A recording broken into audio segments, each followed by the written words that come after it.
There are three things that governs how we operate or how we experience life in this world. And when I speak about experiencing life in this world, it governs how we experience life, but experiencing life in a very negative way. Based on how you have an understanding of these three things. The first thing is death. You see, everyone fears death. Of course, people fear death. But there are people who does not fear death. There's someone who believes that this life is not my own. Definitely, one day I'm gonna die. And if I die, it's okay. But if I have a chance of living, then it's also okay. But there are people who always think that, man, even maybe I'll not make it for tomorrow. So someone is living, but it's like he's not living. Because he's not living a full life. He's living a half life. Right? But there are people who are completely living a full life. Believing that if then God has given me a chance to be alive, meaning that he has greater plans for me. The other thing is pain. And when I speak about pain, these are heartbreaking experiences. As beautiful as love is, there is someone who does not believe in love. People are coming up with a system of trying to satisfy their own emotions, which at some point for me, I feel like it is not making sense. Because let me just ask you a very simple question. How can a man sleep with another man? Like, you just bring that picture of a man sleep, like it does not make sense. How can a woman sleep with another woman?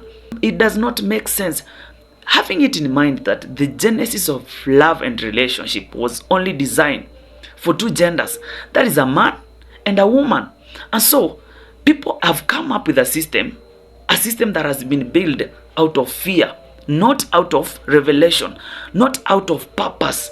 Because of course, if a man sleep with a man, there is no purpose, because the purpose of let me just call it intimacy is for productivity and also for creation. So if a woman sleep with another woman, what's there to be created? There is nothing to be created. I feel like at some point these guys, they are just doing these things because of some demonic influences, some demonic spirits that even they don't understand.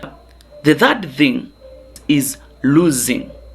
You see, it's psychologically proven that human beings fear losing. People fear to give things trials because they feel like, man, I might give it a trial, then I end up losing. We find ourselves living a very, very limited life.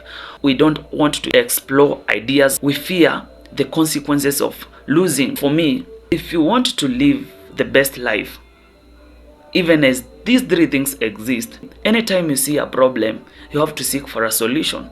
And so of course there is no any solution for death. Scientists have tried to, but they have never come up with a solution. Something like losing, there is a solution for that. Of course, you have to expect that if again come, it's okay. If it does not come, it's okay. And you also strategize on that. The other thing is heartbreaking experiences and pain. You see, if you understand that at some point there are experiences that will come in our lives, no matter how painful they are, but they come up as a school to make us better and also to make us strong. There's a level at which you have to get as a human being, whereby you use pain and heartbreak as a system to build yourself, to bring inner muscles. They call it beauty out of what? Beauty out of ashes. Have a nice time.